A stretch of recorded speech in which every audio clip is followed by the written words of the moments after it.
Well, if all the various events of this year so far haven't made you depressed enough, let's talk about a graphics card that you most likely won't even see on store shelves for another few months. Because in this race to create the perfect RTX 3090, EVGA has created what's currently the best and highest performing RTX 3090, the RTX 3090 KINGPIN edition. Now, they have done KINGPIN editions of their cards before, but this one, they just gone all out. Now, if you don't know what the EVGA KINGPIN edition cards are, or who even KINGPIN is, well, KINGPIN is kind of like the, I don't know how to describe it, think of him like the Einstein of overclocking. I guess that's the simplest explanation. Who works with EVGA, and for the past few generations, EVGA has been releasing these KINGPIN edition graphics cards for the most top of the top range graphics cards, which perform insanely well compared to all of their competition. And I mean, just look at the thing. Just look at the thing.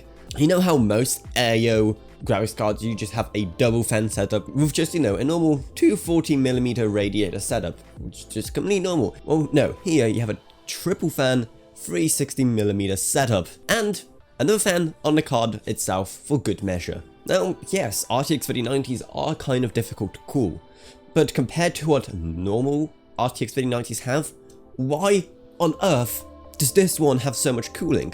Well, there's a good reason, because as always, the boost clock on this card does not disappoint, with a factory overclock all the way to 1920 MHz, so way higher than the previous champions of RTX 3090 performance, the RTX 3090 ROG Strix OC Gaming thingy edition, which has way too many words attached to it, and the Aorus RTX 3090 Extreme. So you can expect the performance on this thing to be absolutely outstanding. And remember, that's just the factory overclock boost clock. If you were to buy this card, you'd probably see the clocks go up even further than that, especially when given good airflow and a good power supply to work with. And that's when some of the cons of owning such an overkill 3090 really start coming out. Firstly, you need to use up a 360mm rad mount if you want to use this, and a lot of cases don't even have that, so you have to make sure to even have a case that can support this graphics card. You're also going to need a really good PSU,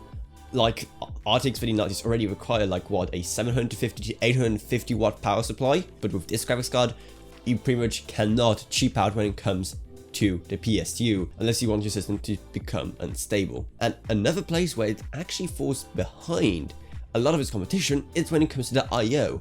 As around the back, it has a mere 3 ports, 2 DisplayPort and only a single HDMI, which could make it a complete no-no for people who want to run quite a few displays. And why does it only have 3 ports? Well, of course, for the thermals, dummy, because the rest of the space on the rear of the graphics card is being used to have a nice little air vent out the back for all the air coming into that graphics card. Yeah, I don't even want to imagine what it'd be like to go inside a card, because it would literally be a complete barbecue in there. And of course, let's talk about the main thing, the price.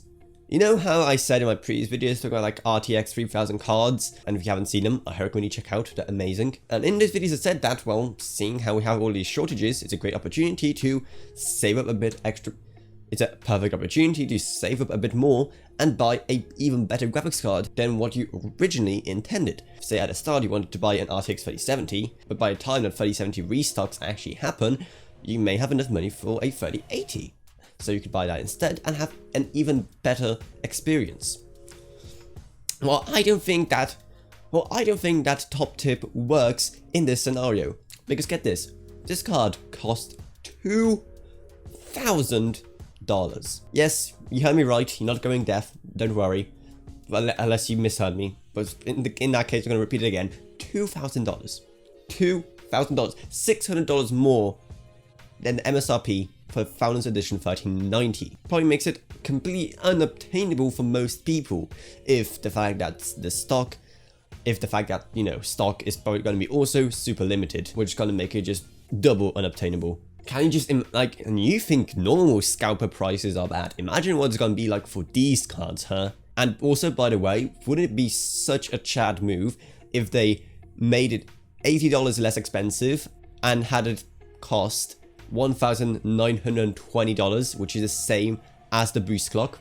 I think that'd be pretty cool. Yeah, okay, I'll be quiet now. So if you do have the money for this graphics card, should you go for it? Well, one thing to consider is that pretty much the only thing that this card focuses on is performance, and giving enough cooling to this card to support it. Takes up a lot of space in your PC because of a giant radiator. It lacks some I/O at the back. It doesn't have RGB and it doesn't sparkle like Las Vegas. And for many people, it may not even look super good. But that's because it doesn't care about all those extra features. It doesn't care about gimmicks. It doesn't care about any of that stuff. The only thing it really cares about is performance.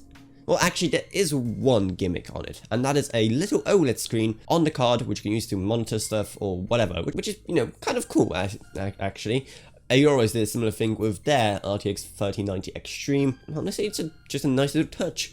Though, seeing how it is an OLED, I'm very curious to see what the burn-in would be like on it. So if all you care about is just having the top performance, and you don't need any of those extras, then this is definitely the card for you. That is, if you, 1, can afford it, 2, it's in stock, 3, have a case that supports a 360mm rad, 4, have a strong enough PSU, and 5, if it doesn't get taken by aliens the second you buy it. Because hey, 2020, anything can happen at this point.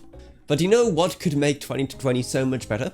If you maybe check out my Patreon, it's going to be down in the video description below. Because even $1 month goes a long way to have on my channel, and allows me to make way better videos, also videos on way more interesting topics, really. Thanks to that money, I have some amazing projects coming up that you definitely don't want to miss. I get to make way better videos for you guys that you guys then get to enjoy. So yeah, the more people we could get on there, the better the content will become. It's a nice little ecosystem we have going there, you know?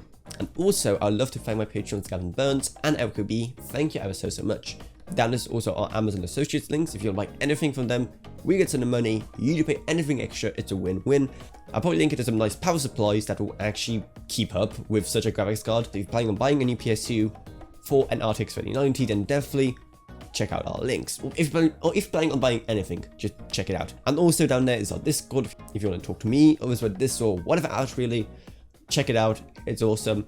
And I guess really so I hope you enjoyed this quick little video. If you did, remember to subscribe, like, whatever, and I'll see you all in whatever I make next. Goodbye everyone. Goodbye.